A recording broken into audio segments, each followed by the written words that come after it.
बेर पलंग नहीं हिला, का कहीं सेज के सवाद नहीं मिला। रात भवे एको बेर पलंग नहीं हिला, का कहीं सेज के सवाद नहीं मिला। ये तो बताओ काहे मेल नहीं हुआ, बोलो। ढिबारी में रहुए न दे,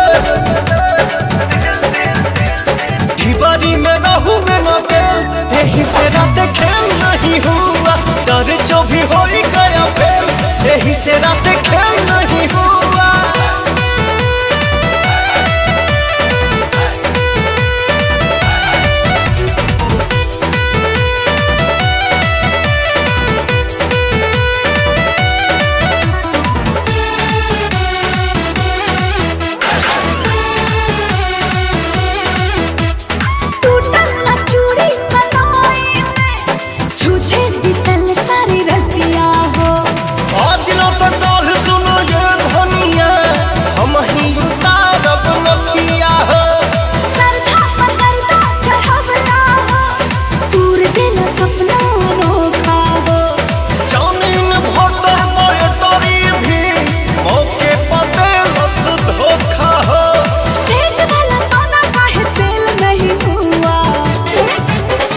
ढिबारी में रहुए न दे,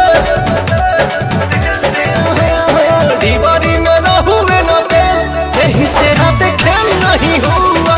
डर जो भी हो गया फेल, यही से रात खेल नहीं हुआ।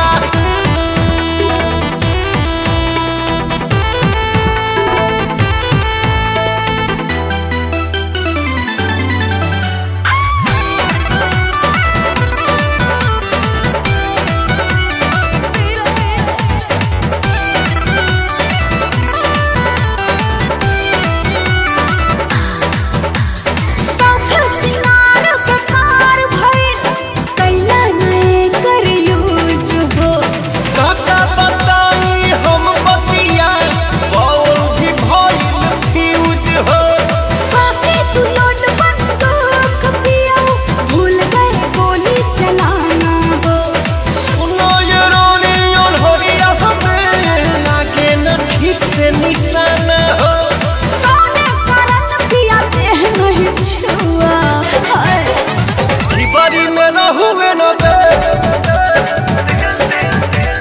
ढिबारी में रहुए न दे, यही से रात खेल नहीं हुआ।